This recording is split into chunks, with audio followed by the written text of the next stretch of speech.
happy 1 year of recording this podcast together. Yes, as you mentioned. My God. Yeah. So I have some follow-up from episode 2. Okay. All right. Excellent.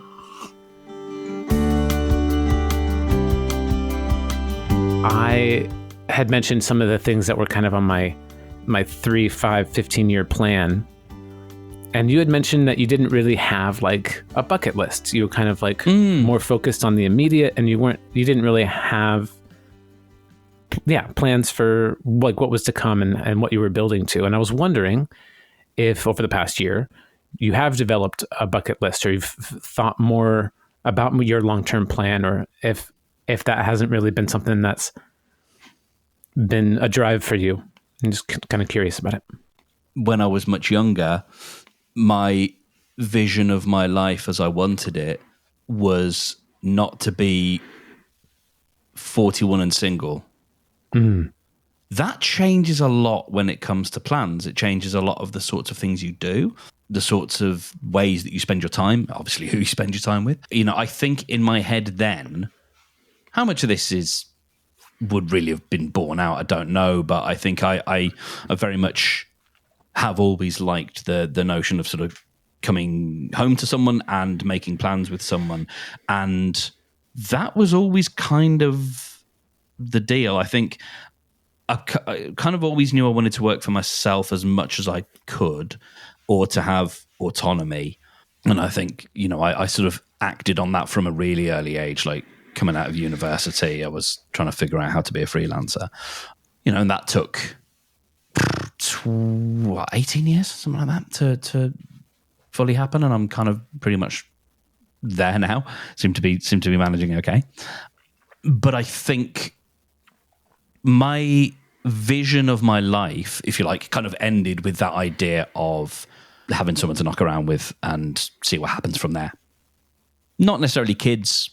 Yeah, someone to, you know, travel with and do fun things with and curl up with and all that kind of stuff. And that's kind of where I think my vision ended. Interesting. As in, that's as far as it extended. Yeah.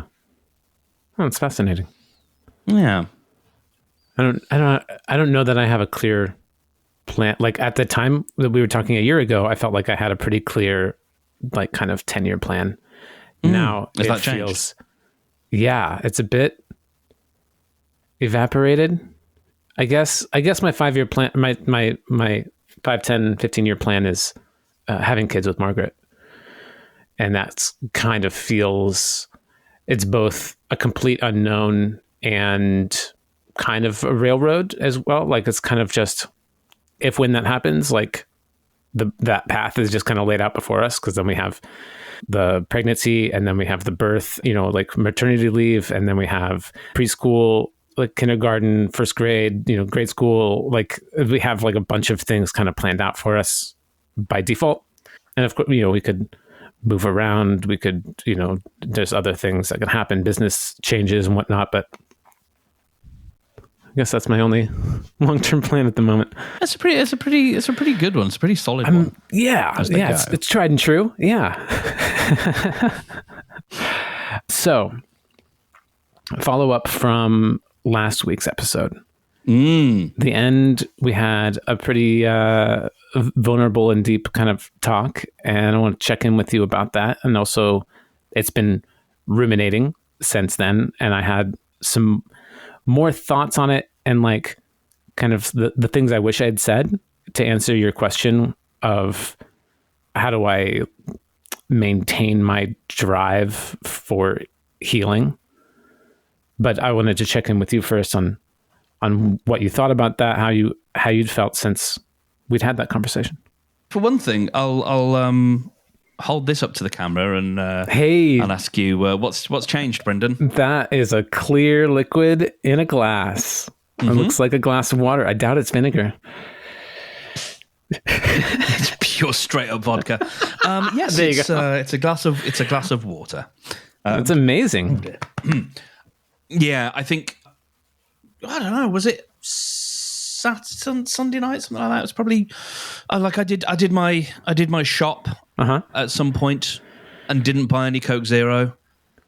Haven't had any, so I'm, I don't know, like 6 days out. Wow. So there's that. Wow. And what's your bedtime ish? That is the next thing that I'm being conscious to work on is less phone stuff. Like a couple of nights ago, it was quite nice. I actually just sat on the sofa, eyes shut, and listened to my Lord of the Rings audiobook. Nice. And I think more of that is warranted. Mm-hmm. Probably not a good idea that the day before I was playing a game called Five Nights at Freddy's, which is a game from 2014, and it's a horror game where it's an unusual game because you are a security guard. I won't go into it all the way, but like just to say, it's not the game that you should play before you go to bed. You're a security guard in a sort of Chuck E. Cheese franchise restaurant. Ooh, okay. And all the animatronics come to life at night. Uh-huh. And so you don't you just sit there and you monitor camera feeds, and at certain times you will notice that they've got up and moved, and you have to try and follow them by looking at the cameras.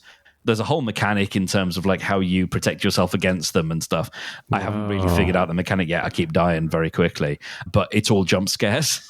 Oh, wow. So very much not a good bedtime. Yeah, there's a reason I haven't played it again. Certainly close to night, just because, that'll... not that like it's scary, but it's just... I mean, funnily enough, listening to the bit of the Lord of the Rings book I was listening to, when you hear it read, it's as good, if not better, than the film. The drums in the deep, they are coming. It's when they're in the mines of Moria, and this is the place where all the dwarves have buggered off. Yeah. And the R9, our hero, and the other 8 are looking at a previous, the previous tenant's record, and they're about to get besieged by orcs. The writing on that is so good. Of what Gandalf is piecing together from this old parchment that's all cracked. The way that comes together and the Tolkien's writing of it is as dramatic. Like the film really didn't have to do that much. I hadn't realized how much of it was in the writing. And so that's quite a spooky thing to go to bed thinking about that whole drums in the deep, they are coming. Ugh. But yes, to answer your question, Brendan, bedtime is perhaps the next thing that I'm looking at. Nice. So I've been ruminating about my answer to your question and about what has driven me to be so persistent in trying to heal. And there were kind of two kind of paths that my brain went down. One is how like both of us experience insatiable desires, where like you love to create, to start projects, you have ideas, you want to help others. I love to create, I love to help others. And I've also had more self-destructive versions of insatiable desires, like addiction and I will say same. Yeah. You don't have to carry that alone. I understand. I'm just not trying to put that on you. No, I know. I will bear it as well. Yeah. So I feel like in my most beautiful, most evolved moments, I've been able to redirect that insatiable desire either from others or from self-destruction into self-betterment. And like just trying to be present in the moment and being like, okay, well, this is what I'm doing right now. Do I want to have this be a Lego block that builds up piece by piece towards a better future? Or do I want to keep flicking them off one by one and hurt my finger in the process? Because I don't know if you've ever flicked a Lego, but it doesn't feel good. No. So that was kind of one aspect. It was just kind of moment by moment thinking, well, is this going to be better for me or worse for me? And I'm going to be doing something. So what path do I want to take?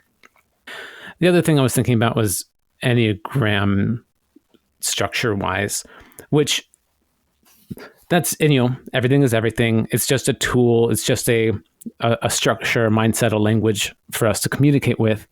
And I've only known Enneagram details for a year and a half, but it clarifies to me how I've been in the past. Like in retrospect put so many things together. It's like, oh, that makes sense that I do it this way because of my number and my wing and how mature I am within my number.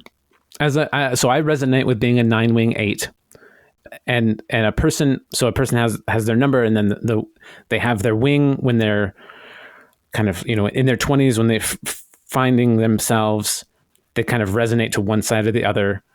And then as they develop their maturity and develop themselves as a person, they incorporate their second wing, they incorporate the other wing and grow. And so as a 9 wing 8, I have certain strengths and I have certain areas that could be much better. And so I would start to access the positive qualities of my 1 wing, like the internal integrity, the discipline, the idealism, the attention to detail, the self-control, and the continuous improvement. And that through my process of trying to become more myself, those were the things that I kept incorporating in and trying to pull on and develop through that process. And so those are things that you I think you've said that you're a 9 wing 1.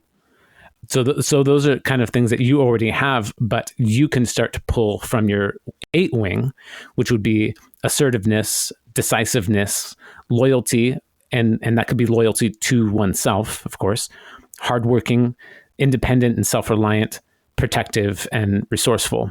And those things could counterbalance the other side of you and bring up your healing center into something that's easier for you to pursue the path of health or betterment or whatever your goal is. So that's all great. But like, how? How though?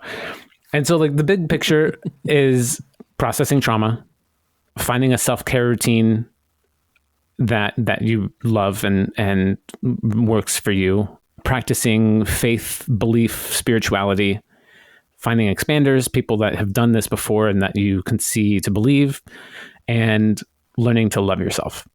Those are kind of the main things that I saw through my Enneagram work and through my other just self work, that those were like the 5 areas that really enabled those things to come for my 1 wing to come in and make that possible for me. And so for my details, it was like for the processing trauma was like reading about Enneagram work, reading Pete Walker's CPTSD, going through multiple kinds of therapy, having a good health coach, somebody that really knows their shit and is there for you.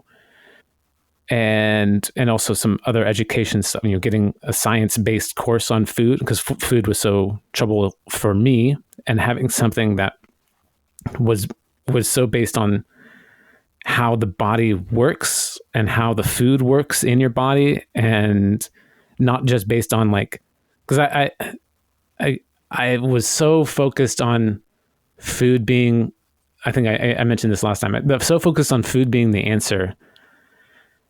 And I kept looking to these things that people said, oh, this is great, this is great, this is great. And just taking that as at face value and not really thinking about the reasons why that diet was put together.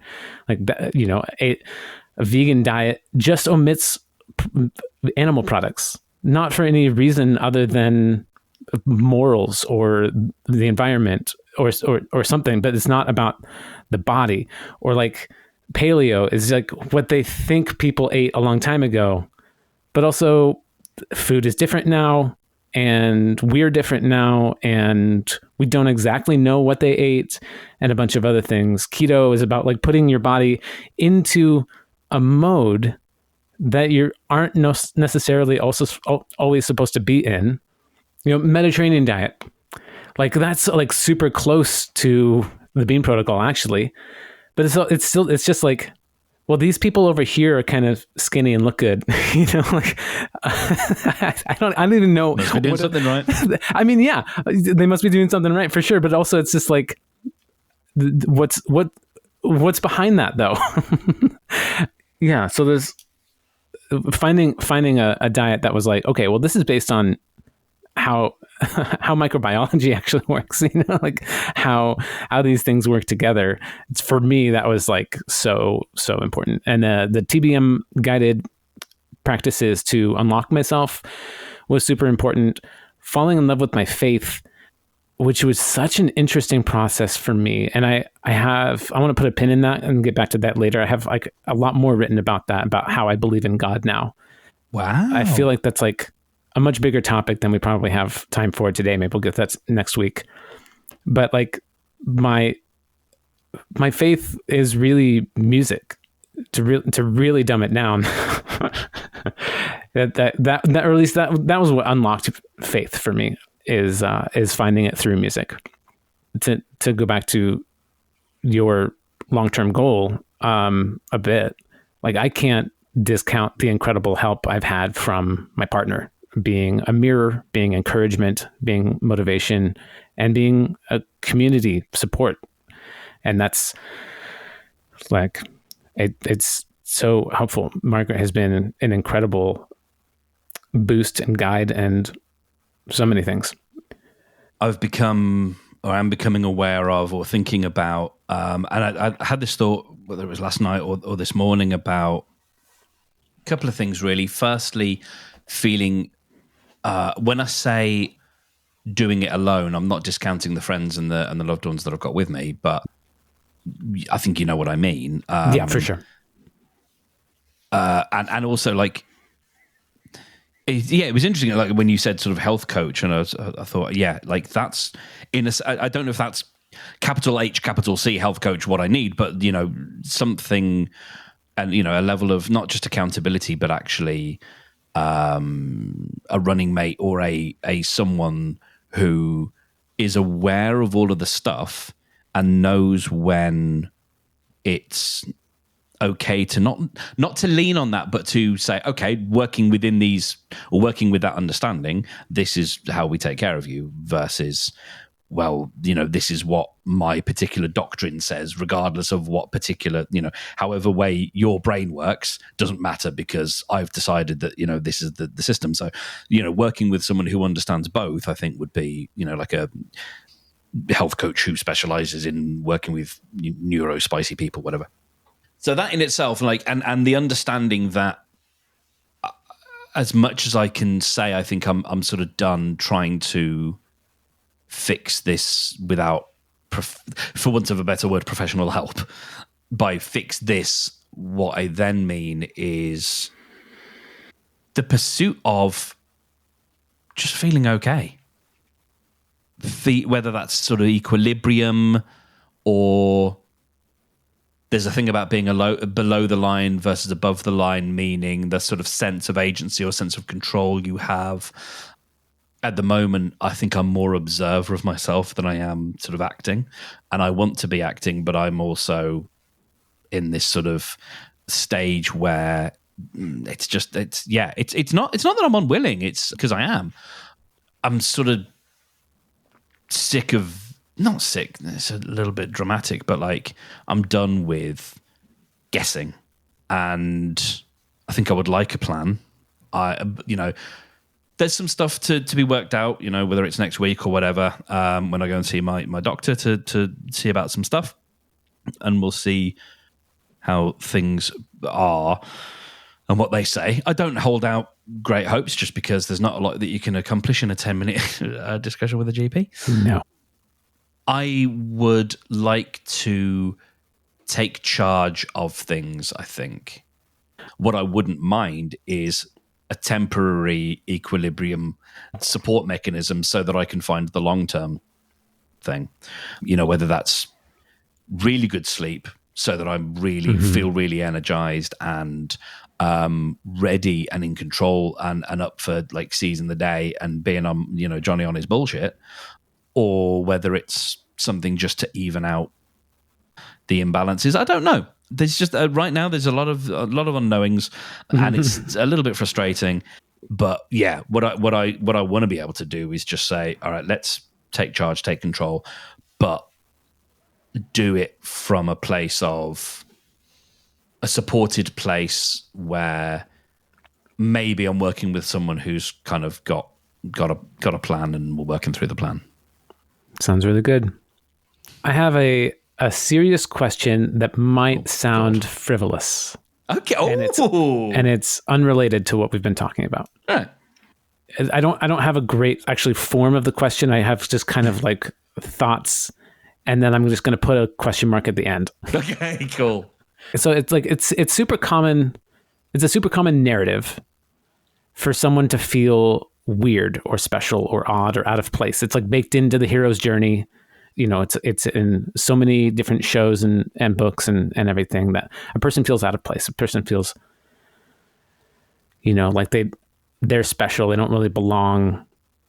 This isn't the question I want to get to, but like, does everyone feel that? Is that why it's in the hero's journey? Or is that something that's like, are there certain people that actually go on the hero's journey, but then some people are just kind of fine, average, or I mean, not average isn't a bad thing, but like as they are, and they don't seek to evolve? Is it just the people that want to evolve that have that feeling? Yeah, I wonder if that many people think that much about it. Yeah. Honestly, I think not. I doubt that many people are sort of that introspective, possibly because they don't feel the need, because the box is working, or it's right. The machine's doing what it's supposed to do, so they don't really feel the need to go look inside it. Some might go and look inside it because they're just intrigued in how the machine works. Sure, but maybe some of us go, I don't know if this machine's working right. Yeah. It's giving me weird results. What happens if I press this button? I wonder if to different degrees. I think everybody kind of thinks, well, everybody feels like they're the main character. I don't think anyone feels like they're the sidekick, really. And I've heard some people sort of performatively say that. And I think I may have even said it from time to time. That sort of sense that, like, I'm not the main character in my story. Yeah. Well, I've definitely felt that in times of my life. Like now I feel definitely the main character. You got some main character energy. In my previous marriage, I definitely felt like the sidekick. There you go. In life. Mm-hmm. Yeah. So it could be circumstantial. Yeah. I think there the idea of agency, I think, really does come in, because what kind of a main character spends, you know, all of their time without the agency to act in the way that they want, you know, that like a main character, a hero, is supposed to be able to take charge and, you know, at some point they get the call to adventure and they're supposed to take it up. For some, I guess maybe they get the call and they don't hear it, or they don't pay attention, or they refuse it. I think there's also a difference between feeling, because there's special in terms of like feeling unique and feeling different, but there's also feeling, because everybody is, it's, you know, but there's also feeling apart from or separate from or other than. And I don't think that's universal. Not to a degree where it becomes, as you might say, a pathology. Right.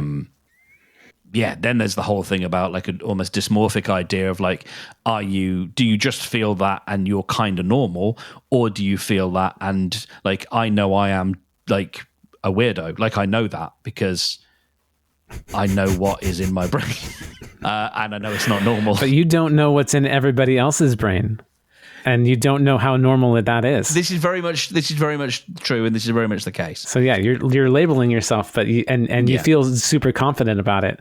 But from what I understand, absolutely. Everybody else also has, or most people, or a lot of people, or some people, or maybe no one has those thoughts too. But we can't know. Absolutely. So that was a kind of a weird tangent on my way to get to. I have weird tandem feelings about my own music. Ooh. And man, I'm really loving doing the tune tumult, and I want to keep doing it. And this is really good for me. And I feel like, you know, I downloaded Portal. I bought Portal 1 and Portal 2 on sale. It was so funny. Cameron found out that on Steam, Portal 2 was like for $1 or something. And then I looked, and then there was a bundle of Portal 1 and Portal 2 for $1.50. I was like, hey, sweet, I'll just get both. Well, I added to my cart. and it was 75 cents. I was like, how can I not do this? Yeah, absolutely. So, you're making money, if anything. So I haven't played them yet, but I'm excited to when I set aside the time for that. But this has been a great use of my time that feels productive. I feel excited for it, and I feel excited to hear yours and compare, and it's been just delightful. But I've noticed something about my music. I feel very vulnerable talking about this in a few ways. When you listen to your own music, do you hear a Mark Steadman fingerprint? Do you hear like it sounds like your music specifically and like no one else's? Or does your music kind of just sound like not like everyone else's, but like it belongs in the pantheon of music? Wow. That last one was a fucking belter of a question. We'll get to that in a minute because my God, my dude, that's that's tasty and nuggety and crunchy. Yeah. When I started making music a little bit more in earnest in like 2005, I was dicking around with some stuff, and it's not that it sounded like music, but it didn't really sound like a thing. Like this, that sort of idea of like, this isn't in the pantheon. This isn't. It's not a quality thing. There's just something like it's not quite there. Mm-hmm. So I wrote a song called "Keep Her on the Phone" in 2004 or 5. Keep her on the phone. Tell her you love her. Tell her she matters. Just keep her on the phone. I know you never meant to go this far.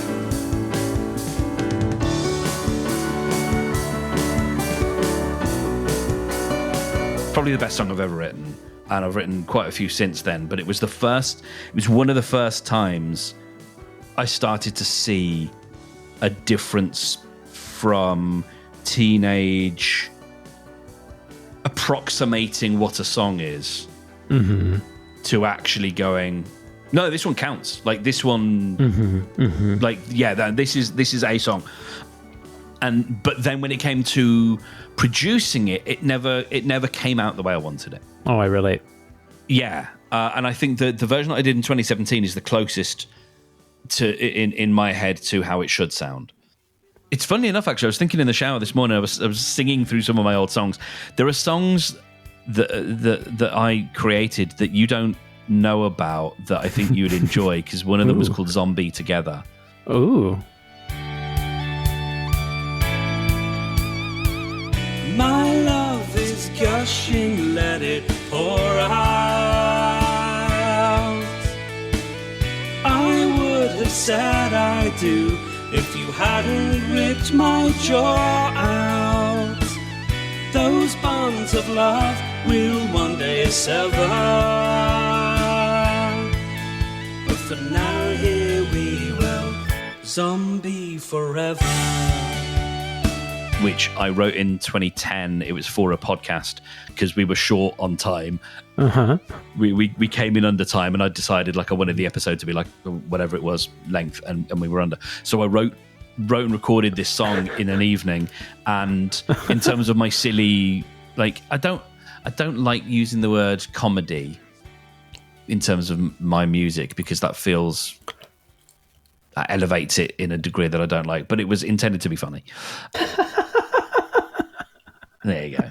You know what I mean? It's like that feels like that's kind of a word someone else should use. Like, I definitely wrote it to be funny, and I think it's funny. Yeah. But calling it a comedy song just feels like, ugh. Anyway, I think it's really good. There's some really good lines in it. All of that to say, over the years, I've begun to understand my relationship with my music. I love that first question of like, does it kind of sound like you? Is there a Mark Steadman vibe? And I think in my earnest songs, there is. And there probably is in my silly songs as well, but it's a different version of me. I use my voice differently. My actual singing voice, I think I tend to use differently as we'll hear later. But they all pretty much count as songs and sure. In the pantheon. The last thing I will say is I can quite understand, like, almost none of my music is abrasive. Almost none of my music it's not challenging. I like it, and I can enjoy music that is a bit more challenging. I certainly enjoy music that's got some grit to it and some spunk and some piss and vinegar and all that kind of stuff. Some bite to it, if you like. But my music doesn't have that. It's not. I would stop short of saying bland, but if someone else were to call it bland, I might be a little bit like, but it's also not unreasonable. I would disagree. So that's sort of, and in like many people's eyes, that's the worst thing that you could say about a song. Sure. But like, yeah. I can look at my songs and go, they're not boring. The lyrics are kind of where the meaning lies in those songs. Yeah. So if they were also lyrically boring, then that would be a different issue. So yeah, that's sort of me. Let's get to you. And I like come at this from whatever angle you want to in terms of those various questions that you asked. But like, I'm certainly intrigued by the last one. Yeah. When I listen to something I make, I could hear like a name that tune kind of thing. You just give me 5 seconds or 3 seconds from the middle of the song, and I feel like I would immediately be able to say that's a Brendan Hutchins song. Yes. Of anything that I've made. Not because I recognize my melody or whatever, but just like the tonal quality of it, the timbre of the things that I produce. Your voice. Yeah. I mean, yeah, even if it's a clip without my voice in it, I just feel like anytime I hear a bit of my music, it just sounds not homemade, but Brendan made. I've been a professional song producer for Sing Me a Story. I've recorded dozens of other people's music, edited it, and it sounds pro. It sounds great. But when I record my own stuff, it sounds like a Weird Al demo. It sounds a little bit goofy, a little bit silly, a little bit, even when I'm trying to be serious or not serious. I mean, they're usually not serious songs, and I'm okay with that. I like that. That's part of me. That's the part that's in me that wants to be expressed. My optimistic side sees that as a unique, original sound. My pessimistic side sees it as amateurish, foreign, unfinished, somehow both too simple and overly complicated. I think that can be the case, but it also doesn't have to mean that that's a bad thing. I'll give you an example of what I mean. Okay. A lot of people like the Mountain Goats. Yeah. When I first heard the Mountain Goats, I was like, this does not work, because you've got this acoustic guitar and then this guy's yelling. He's just yelling over an acoustic guitar. And it so doesn't match, and not in a good way, not in an interesting way. It's just the two things don't relate. You do not play the guitar in that way and sing in that way. Like, it's just, no. Right. Over time, I think I've, like, where I was hitting up against it, I've come to sort of appreciate it. Yeah. And I would say I like the Mountain Goats. But the thing I've just described is still true. It does not. There is a dissonance there, and maybe that's by design. Great songwriter, great songwriting, all that kind of stuff. But there is that undeniable dissonance, and for some that will be the appeal. It's not the appeal for me. I think for me, it's there is witticism and really good melodies. Yeah. And then it's like we have a band over here, the Libertines, who write really good songs but perform them terribly, in a way that I can't listen to them. I find them that they're part of what is I don't think it's uniquely British, but there's a lot of it about, which is like, we're not going to try because trying would be quote unquote uncool.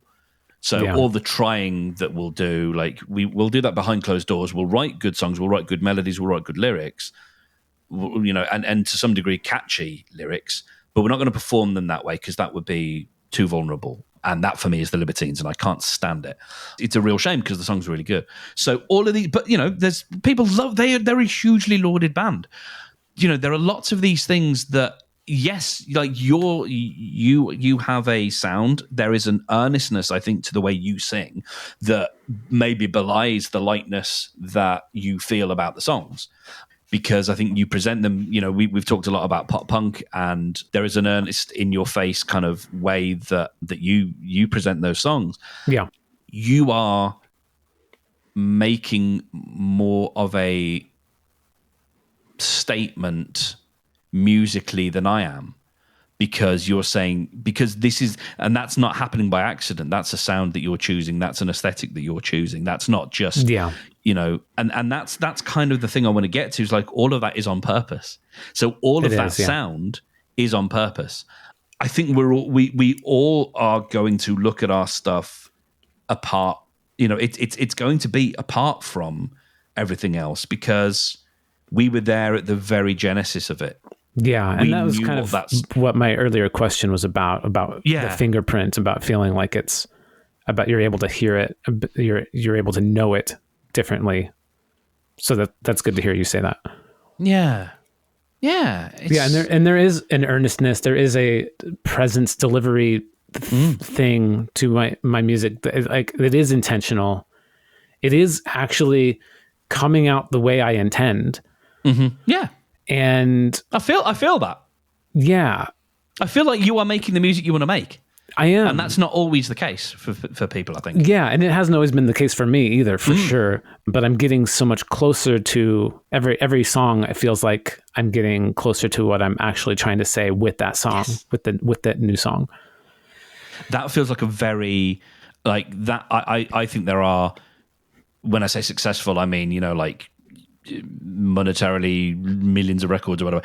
I feel like that is a thing that writers, singer-songwriters, musicians say about themselves. I think that is I think lots of people are always pursuing they're always trying to make the songs sound like what they sound like as musicians, like they what they hear in their head or what they see. And I think artists are probably like that to some degree. Maybe it's a question of like, how long do you keep hammering away at this sculpture until you decide, what, it has to, like, I have to finish this, versus can I keep going until I find the very essence of what I am. And I think as you evolve as an artist, your skill evolves, and your ability then for your reach to match your grasp, if not the other way around, becomes easier because you get better at shaping what that sound is supposed to be. Yeah. I'm probably not going to get much better as a songwriter, and I'm okay. Like because I like the songs that I write, and I'm always challenging myself and different rhyme schemes, and sometimes I don't bother with the rhyme schemes, and I'm cognizant of all of that. Mm-hmm. But I am not a good producer. I'm not a good masterer. Annoyingly, I feel like that's a lot of stuff that I should have learned when I did my college stuff. Sure. College being a couple of years before university for us in the UK. Had I studied that at university, I probably would have been a lot better. But we just learned MIDI. That's all we really learned. There's a lot of signal chain stuff. Yeah. And understanding all that kind of stuff that I don't, have enough knowledge of for me to be able to get that sound to sound as much, to match what I want. Yeah.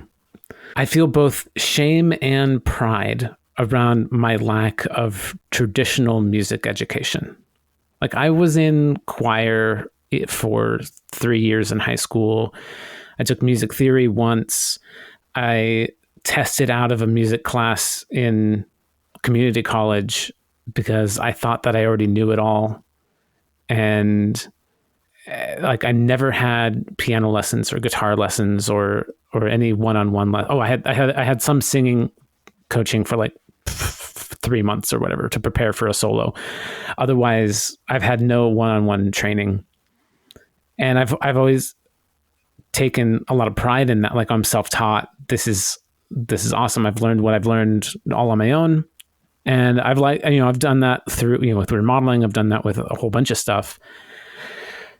And I felt really good about that. And then more recently, coming to terms with my limitations as a musician, I have felt more shame around that. It's not heavy. It's just kind of creeping up a little bit. But like, I'll see, Margaret she's a violin player, and she had many years of lessons that her parents kind of forced her into, that she didn't really want to do, but she pursued. And now like she still plays occasionally, but likes to do like fiddle music instead. So it's like a different type of using the same instrument. But she can pick up sheet music and sight read from that, and it sounds incredible. Whereas like, as soon as I stopped going to choir, my ability to read sheet music had just completely evaporated. Like, I know that, when the note is higher than the previous note, you go up. Other than that, you don't know a minimum from a crotchet. Yeah. And I know like the length of the note, and that's about it. Yeah, well, that's pretty good. Past couple of years, I've really been wanting to buy a specific guitar, an electric guitar, and like kind of developing a different persona, the dapper wizard, with like kind of this funky guitar with like a loop pedal and some other things. I had these ideas of this presentation I wanted to develop that were really exciting, and I keep coming to this roadblock about my own abilities to play guitar, because they're not good. And like, you're making a face, I know, but like, it's true that like, sure. Okay. You're judging by your own standard. That's fair enough. Because I can judge by my own standard and go, yeah. Okay. Well, I've been at this same level of being able to play guitar since I was 19. Mm-hmm. It has not changed. No matter how much I play guitar, I haven't taken lessons, but no matter how much I practice and play, I haven't been able to exceed this same kind of pop punk style on acoustic guitar. Like, that's pretty much my extent. That's where I am, and I've been frustrated. I am frustrated, and it's one of the reasons I haven't picked it up more, because I can't seem to progress, because my left hand doesn't seem to want to do the things that I want it to do. Yeah. So yeah. And I've kind of, I'm kind of fine with it. Like, it's fun. I've now reframed it as like, me playing guitar is just a cathartic experience for me now. Mm-hmm. It's just a somatic, I get to feel the vibrations on my belly, and I get to like, yell along with it, and like really, just get into it. And it's a fun release, but it's just for me. That just for me part is really interesting. I mean, for one thing, you and my mom are the only people that really seem to enjoy hearing me play music, either recorded or in person. Okay. I don't feel like people like my music. I love my music. Yeah. It's like we were just talking about. It's exactly what I'm intending to make. Mm-hmm. And it just appears to me, I haven't taken a survey. I don't know what everybody is thinking. Everything, all blah, caveat. But yeah, it doesn't feel like, I've played some stuff for other friends that have stayed over. Like, I've just practiced, or I've played the song for them specifically, and they were like, cool. The reaction, I'm not trying to get a specific reaction, but like, the reactions just are there. That'd be nice. And like, if they don't want to hear more, I don't want them to tell me they want to hear more. I am getting the reactions I'm getting, and I'm like, okay, it sounds like I'm not appealing to most people. And that, that's good. Yeah. And I say, like, I should have rephrased that as my music is not appealing to most people. No. But that's how it feels, is that it feels like I am not appealing to most people. Yeah, no, that is, and that's a tangent we can investigate. But I don't know about you, but like I said, I know my stuff's not challenging. But I would rather be, I'm going to pick a singer-songwriter. I'm going to go the tallest man on earth, Swedish singer-songwriter, sounds a bit like Dylan, love him.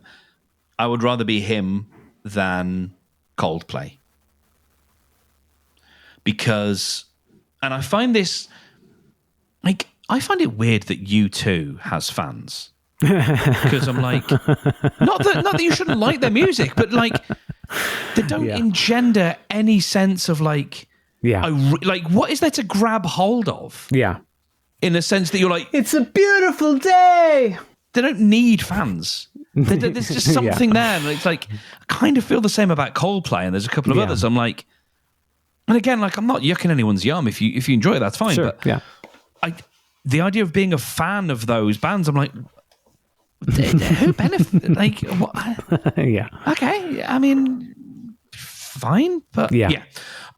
Whereas the people who like your music are much more likely, because they know why they like. Well, maybe they don't, but those who like it are consciously liking it more than I feel like a lot of stuff where it just goes, it's on, it's all right.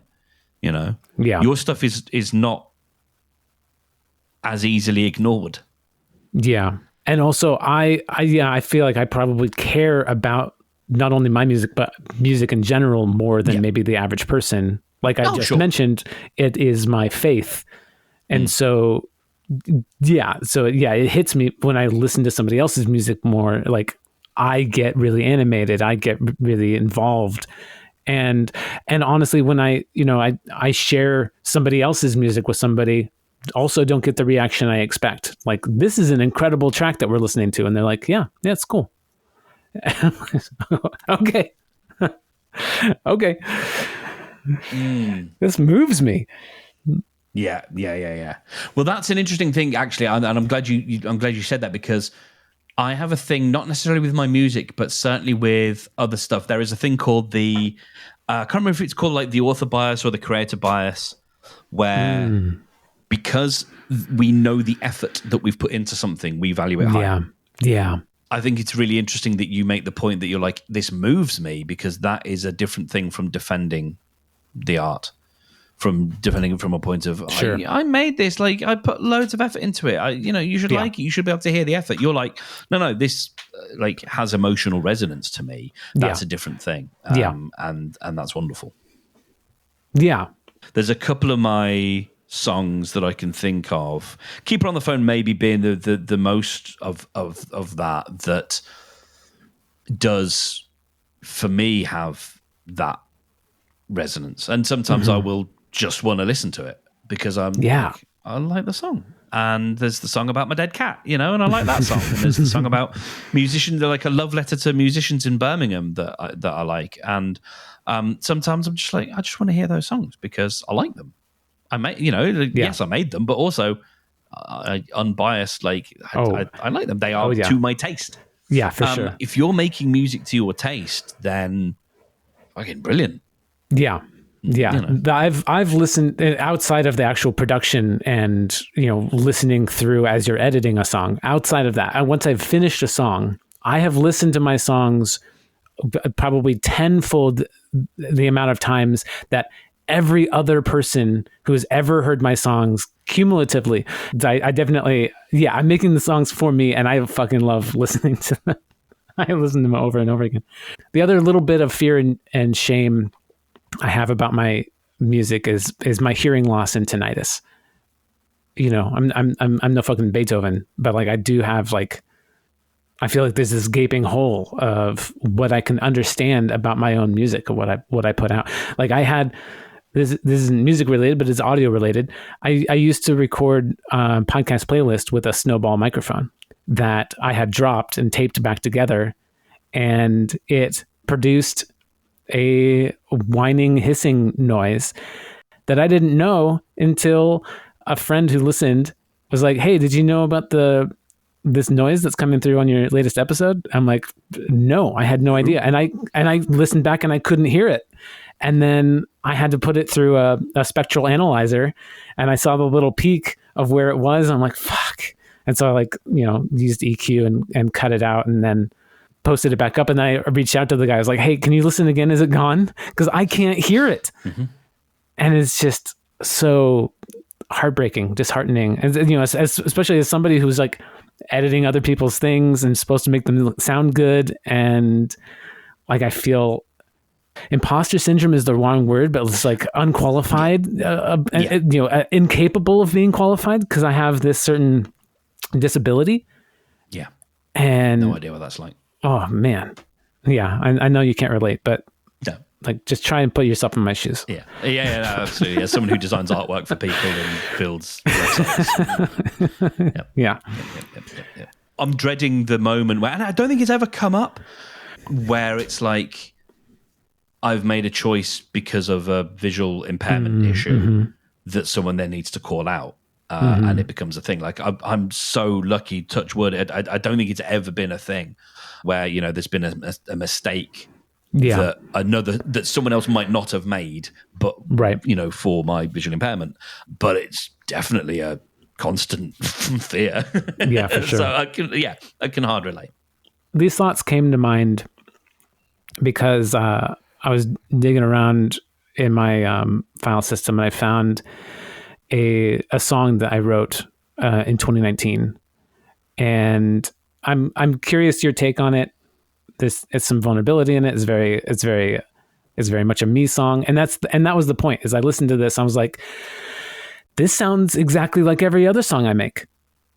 Like I have one song that I make, and they're different. I know they're different, but to me, it's like I just hear a Brendan Hutchins song, and this is a good one. It's also, you can see there's a D1 at the end. That means demo one. That means the first version of the song and the only version of the song. But also it's kind of like, it kind of came out perfect as it is, as a little timepiece. I had a dream where I filled my face with candy. Then I analyzed that I'm still living out my childish fantasies. I realized that I'm mourning the childhood that I wish I had. Empty eyes, they say I'm an adult now and I should grow up. Emphasize, I looked at a long list of feeling words to see if I could find the name of this pain inferred. Theorized that I should list every one of the keywords, and likewise express my feelings into this world. Such a prize. At the top of the list of positive feelings and emotions, it was all under one of the main categories. Open, and including grateful, reliable, understanding, and confident. And my first thought when I saw this list? Broken, closed, and hopeless. I'm a joke at the notion that I'm hoping that I'm worthy of any of these labels. Stolen, like the shoplifted sugar of my fantasies. I'm choking down every last one of these sweets. Now focus. Some sort of singing here. I don't know what to say yet. I need to have some sort of message and encapsulate all the stuff I'm rapping about. I have to admit that sometimes I feel content, lucky, that I can be seen by others as important. Yeah. There's some internal rhyming shit going on there, son. Yeah. Wow. I don't think I've been as brave and vulnerable in one of my songs as you are being in that one. To someone who knows you, I think that stuff is clear. Like, I know the things that you are rapping about. Yeah. For someone else, and I wonder, I think that's a really interesting thing, is like to look at context and what does music mean? How does context change how you listen to something or how much you appreciate or enjoy it? Does context make a difference? And I think it does. And so if people aren't aware of the context of a song, if a song is, for want of a better word, opinionated, if it carries a history, if it speaks to something, and it's not just plinky plonky pleasant, because you can look at a song like "I Don't Like Mondays" by the Boomtown Rats, which is about someone who shot up a school, and when asked why, they said because they don't like Mondays. I don't think it was a school, but yeah. But it's it's a song that people sing and they go, I don't like Mondays. I want to shoot the whole day down. and it's, you know, it's got a singable melody and all that kind of stuff. And so people gloss over the context and the meaning, you know, in the same way that, you know, for years people sort of misunderstood what Born in the USA is about, because it's big and it's bombastic and there's clapping and it's, you know, big melody and big, you know, big voice. And it's not about, you know, celebrating the United States of America. Your music has meaning to it and your songs are deeply personal, and that is not going to resonate with everyone. Yeah, no, for sure. I mean, I remember, I'll you know, be sort of frank and honest, like I remember hearing Falling Fast and feeling unsettled. Tell me about that. There was something in your vocal and in the production that felt off kilter and at sort of askance. That's probably the wrong word, and I remember sort of being affected at the time, thinking about that and not really knowing how to express that, because you know, it's not, like you said, it's you know, it's all intentional. And I think that's the thing. It's you are making music for Brendan, about Brendan. Yeah. And it's so true. That's not going to be for everyone. Nope.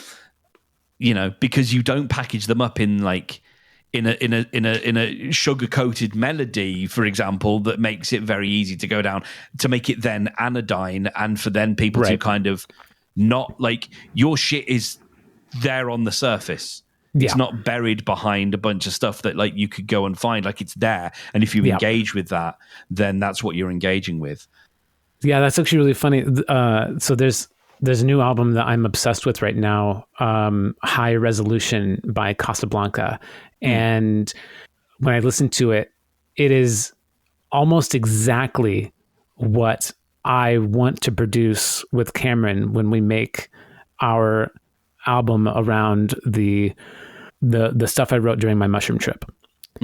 And the almost part is that it's too, not metaphorical, but it's too glossed over. Like, it's not detailed enough. And in my head, I want it to be a little bit more clear, a little bit, hit your head over it a little bit more. And yeah, I guess that's just kind of my trademark, my fingerprint, that I really like it to be clear as day. Let's not make it, I don't know. It's funny, the there's been one song that has been in my head for, I don't know, 24, 25 years. I've never fleshed it out, but I know what the chord structure is. I know what the melody is. I know the melody of the chorus and the verse. I know what the chorus is pained and strained and kind of musy, and I know what that's all about. And it was a song of sort of frustration and angst and pain. I go there sometimes, but I don't go there with my music, and I don't know why that is. And I think I have done. And actually, weirdly enough, I remember noodling around something in 2019 when I was being all upset, discounting my actual feelings. But when I was engaging with my actual feelings, and being confused and disorientated and various things, I ended up just sat down at the piano and just kind of walked through some of the feelings, and that was kind of interesting. And I think I might have got a couple of recordings because I was just interested to see where they might lead. I actually wrote a song which I need to see if I've got a recording of it anyway, because I think there was something good in it, and I've actually discarded it. It hasn't entered my lexicon or my pantheon of songs, but I need to sort of find it again, because I think there was something good in it that was hopeful, and that one was real, and it was, real at the time. The realest song that I've ever recorded is a cover, is when I did in 2019, when I did the Mid-Your cover, because I've always liked the song, and my interpretation of it was from a place of pain, and I was working on, my voice might, would not necessarily crack, but might be strained at certain points, because I really wanted to feel the emotion and feel the feelings. And there was something in that song that expressed better what You know, I could be, you know, and then a few days later, I ended up writing "Good Riddance Goodbye," which is a favourite of mine, but it's a knee-slapping music hall number in the style of a British pub band duo. My calloused heart will bend and crack, but it will not break for you again, and it won't take you back. So for the last time,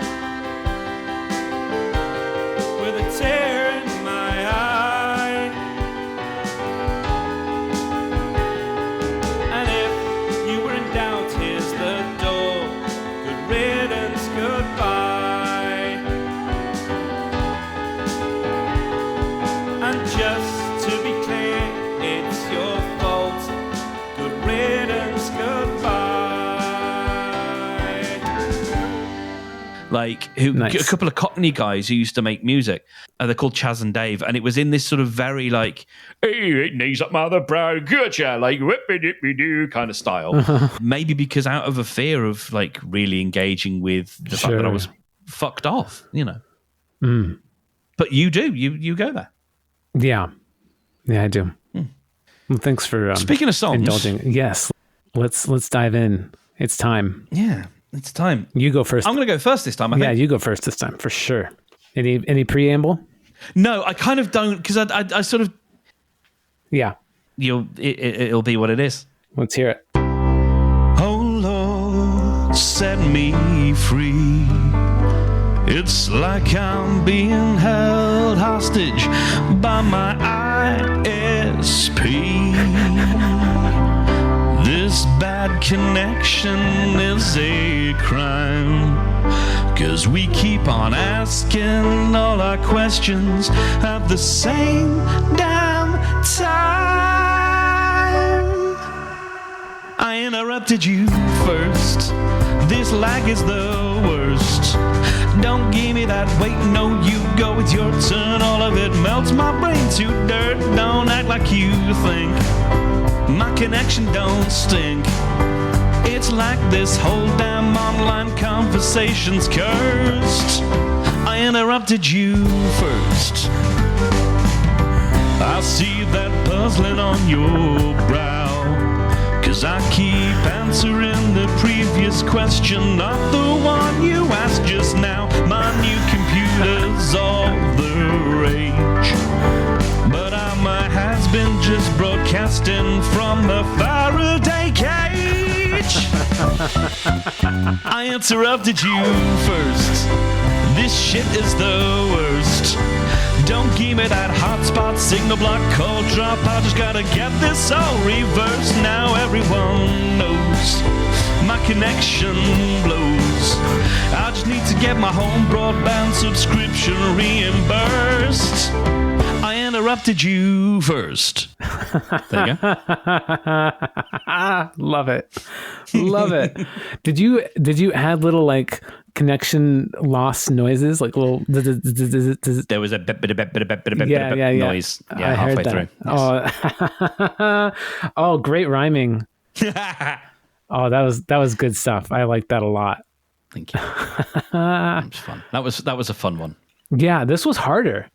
Yeah. This was a harder prompt. It took me a while to come up with a goal, a destination. Yeah. One of the things, as I'm sort of getting back into, you know, as our hands are being forced into regular production, is I'm starting to form an opinion of how my voice should be treated. And Cool. I went with that sort of distortion. I was like, I'm quite intrigued into following that as being a signature. It works for, it works for, but like, you know, Steve from Smash Mouth has always had that on his voice. Yeah. And Green Day. Almost from the start. I hadn't really thought about Green Day, but yeah. And it was, you know, I can't remember if it's a bit crusher or something else that's on there that just sort of adds a bit of crunch. Like, it's fun playing around with the reverb and bringing it right back to nothing at the end and making it very flat. For the right, you know, right at the end. That kind of stuff was fun. And I was doing some stuff in Logic. This is tricky, and I don't know how you approach this, but when I was mapping it out and trying to put all the bits together, it was important that bit at the beginning was able to have slower parts and then ramp back up again and then go slow again. Mm-hmm. And when you're in Logic, like Logic needs to know where it is, what beat you're on, especially if you're going to do other stuff like add drums in, which I did. Everything in there is original. There's no samples, but I'm using the drummer, the built-in AI drummer thing. But everything else was played on the keyboard. But it did mean figuring out, like, it was interesting to like play the piano part straight first. So it's just 1, 2, 3, 1, 2, 3, 1, 2, 3, 1, 2, 3. Then go into Logic and put in the time markers, the tempo shifts, so that it could feel that natural kind of sway. And I did it a couple of times in the choruses as well. And then to go back and replay it with that metronome now sort of in place. Yeah. Most of I've never really done it with that many other songs. I think I might have done it with one other, like a little bit of tempo here and there, but that's the most I've done, especially at the beginning, so that you got that kind of bluesy, gospel-y sound without it feeling, too mechanical. So that was fun to play around with. That worked. It worked great. That was really cool. And I like the sort of Southern accent. It's kind of like mild. Yeah. I'm going for it. Was going for a bit of Zach Brown. Nice. Yeah. So, love it. There you go. That was fun. That was super fun. Right? Okay. Yeah, here we go.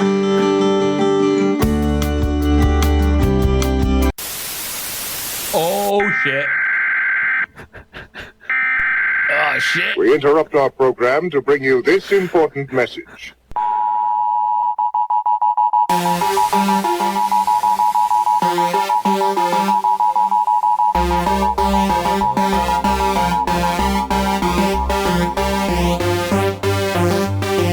Spending the maximum amount of time doing things that I enjoy. I just had to interject. And I thought, like, you can have the floor in just a sec. It's coming clear now where this all intersects. I just need to get this little thing off my chest. You clearly have a point to make. It's not a good activity! But this is bursting out, I'm going to break. This will quickly slip my mind, so please just wait. I promise we'll come back to you for heaven's sake. No wonder people are miserable. We're so far from where we started. Your idea has now long since parted. I appreciate you're so kind-hearted. Fuck you. I interrupted you first. Your brain and point are clearly divorced. Now I coerce cause I'm well-versed, but my outburst was unrehearsed. What would you do if the roles were reversed? Oh, fuck, man! Sorry, we're just on this now. Oh yeah, I interrupted you first. No. And now we return you to our regular scheduled program in progress.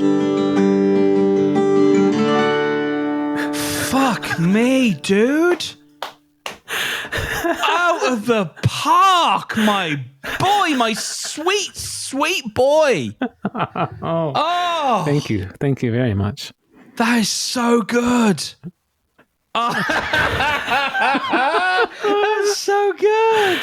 That was super fun to put together. Yes. Oh, yeah, wow. What a treat, man. Oh, I'm so glad you liked it. Oh, I love it. That is hilarious. That is so good. I wasn't sure about taking so many of your clips, and taking them out of context and stuff. So that was a little bit like, oh, I wonder how I was going to feel about this. But yeah, and I was searching around and thinking around about different like famous interruptions and stuff. Obviously, there's the Kanye interruption. Oh, sure. Which I had in my draft for a long time of like incorporating that somehow. Eventually, it just fell away because it was like, we used it on the show. It doesn't matter. We don't need to. But it came to me the sort of PSA alert type interruption thing, and I found a good sample of it, and I was like, I want to turn that sound into an instrument, and then so I dropped it into the Alchemy sampler plugin and started messing around with that, and so I was using that PSA sound as the instrument as it's going forward, and then also the psh, the noise. I used that as a different sound, and I was like, okay, well, so what are we going to be interrupting? I was like, okay, well, the show, obviously. So that was fun to have that little frame bookend. And then the middle part, the song, I wrote all the music first. Well, actually, I wrote the lyrics first, and then and then I wrote the song, and then I was like, okay, I got to go. And as I'm editing the podcast, I'm like, okay, this would be a funny clip. This would be a funny clip. This would be a funny clip. And I clipped those out and I put them into the song. And my first draft only had your clips in it. I wasn't singing, but it just kind of like, it would cut you off before the end of your sentence. And so like, and it was kind of great. And I was like, man, I wonder if I'm actually done. That should happen more. And I don't even sing at all on it. And I played it for Margaret and she's like, this is really funny. This is really great. But what are your, tell me what the lyrics are. And so I told her, because I hadn't sung it at all yet. I hadn't worked on that at all. And she's like, that's really good. You should like maybe try and incorporate that. So I did. And then I changed all of your clips around. That's so good. So good. You won this one, Brendan. Thank you, sir. Your song was fantastic, dude. It's fine. I actually appreciate the realness, the earnestness with which you were singing. You talking about how you don't usually do that, and I felt like you really put that in there. I don't know. I don't get the opportunity to open up much, and that's something I want to do more. Like, there's a few times where I'm just like, I'd love to be able to go around the flat and properly see what because I think there's stuff that my voice can do that I don't get the opportunity to do much now, and it's changing. Like my voice is changing. Yeah, same here. And it's going to fun and sort of new places sometimes. Yeah, it's rare that, and so that was very much like that's comfort zone. That's easy enough, it's all down here. But it's when for the Beware of the Leopard Christmas special, it was like 2022. I had to sing because John Hickman had written or co-written with a mate a version of a popular Christmas song here. So here it is, Merry Christmas, by a local band called Slade, and you have to sing, like you have to properly sing. You can't just go, "Are you hanging out your stockings?" Like it doesn't. You've got to give it all. Yeah, for sure. Yeah, I get extremely, extremely self-conscious. But then, last year it might have been. I was we did a remote karaoke, we did a Zoom karaoke, and there's a song. Do you know a song by a musician called Mika? Oh, yeah. Yeah, of course. Yeah, because it was a big... Grace Kelly? TikTok was doing a lot of stuff, and it was, like it had all the people doing the harmonies. I could be brown, I could be blue, I could be... Yeah, Grace Kelly. Mm-hmm. Yeah, cue that storm. I did that. Violet sky, I could be purple, I could be her girl, I could be anything you like. So, let's see if we can get the key. I could be brown, I could be blue, I could be violet sky, I could be hot, I could be purple, I could be anything you like. And it's just, I did that at a karaoke thing and fucking nailed it. Nice. But, you can't really do that quietly. No. You got to go for it. Well, you can, because at the end it does that. I could be brown, but it's not fun. Like you've got to, get the lead out. So, I enjoy doing that one. Nice. Yeah, but very, very self-consciously because I have neighbours. Well, this was a delight, neighbours and thin walls. Neighbours and thin walls. Title. I like that you titled the previous episode, Have You Got Time for That? Because I briefly mentioned this on text, but I was out with a friend yesterday.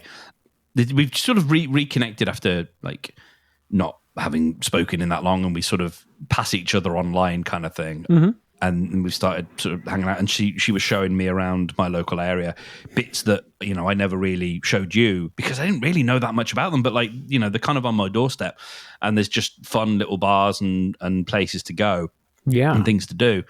And it got me thinking again about the local podcasting idea. Right. And I was thinking maybe I was going too broad. Because actually, I think initially I was thinking local podcast, it was going to be this immediate area. Mm-hmm.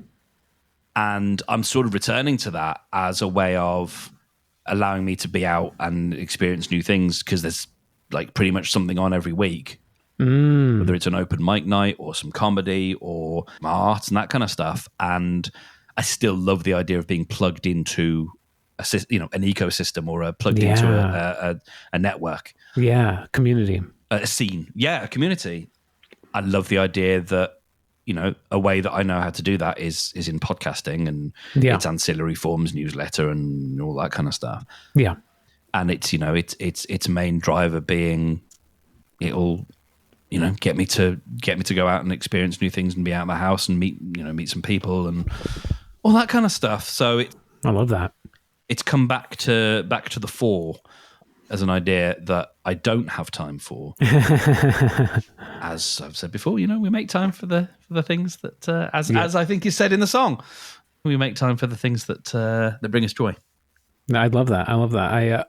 When you've talked about local podcasting before, my mind, even though you describe it and I understand it's like you going out and talking with people, in my head, I'm thinking about kind of the other side of podcasting that you venture into, of helping other people podcast, and like the idea of you helping other people make local podcasts, and like there'd be a whole series of local podcasts hosted by a whole series of people locally.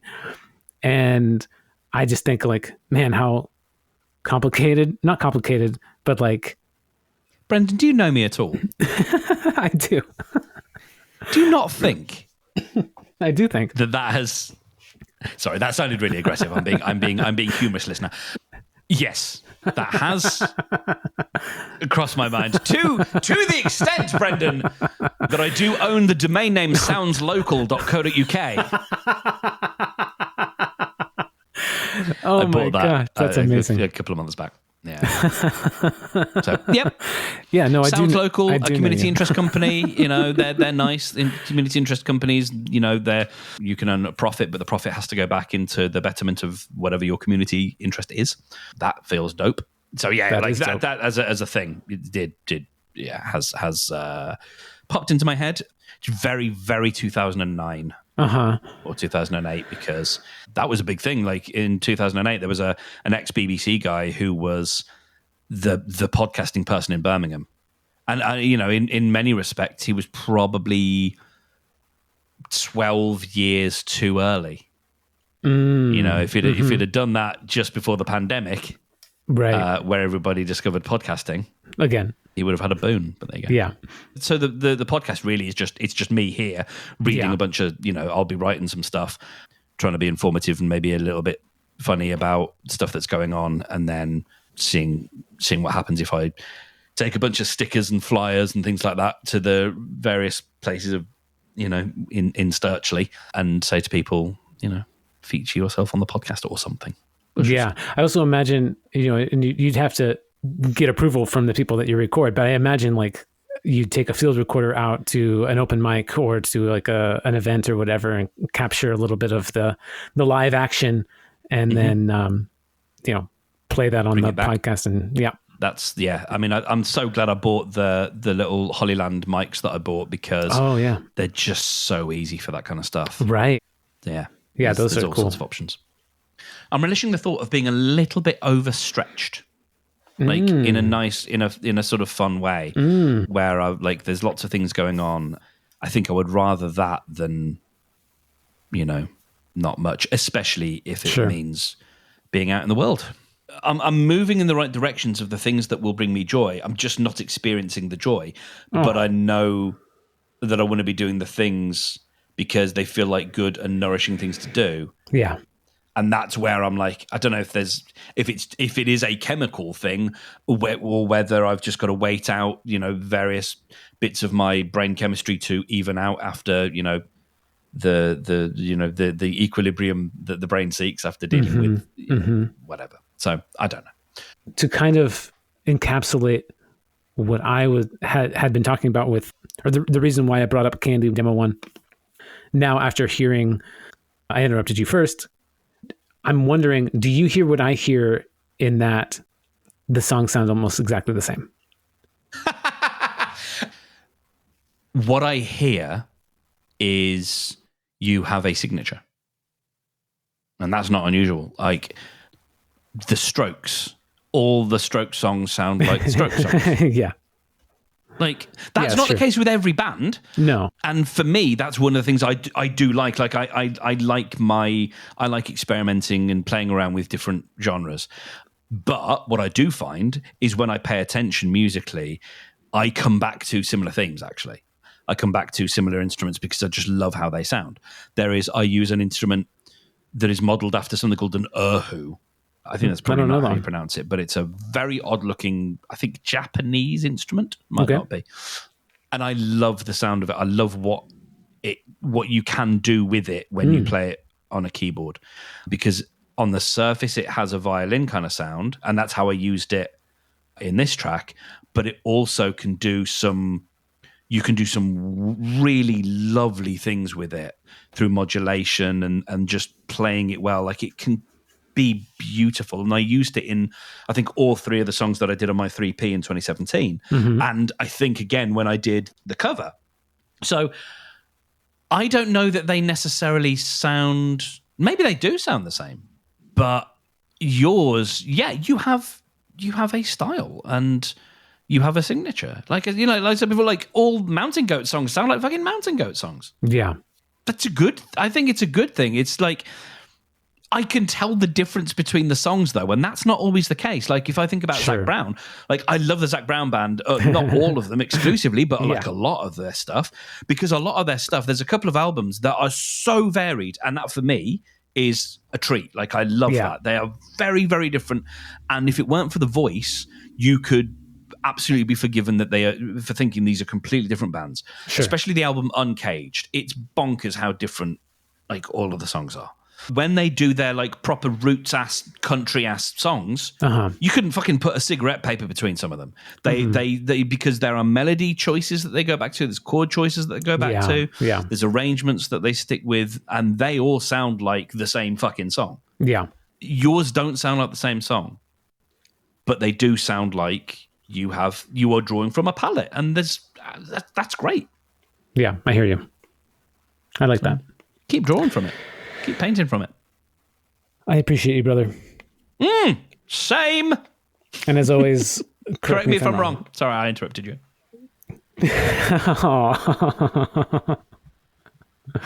Love it.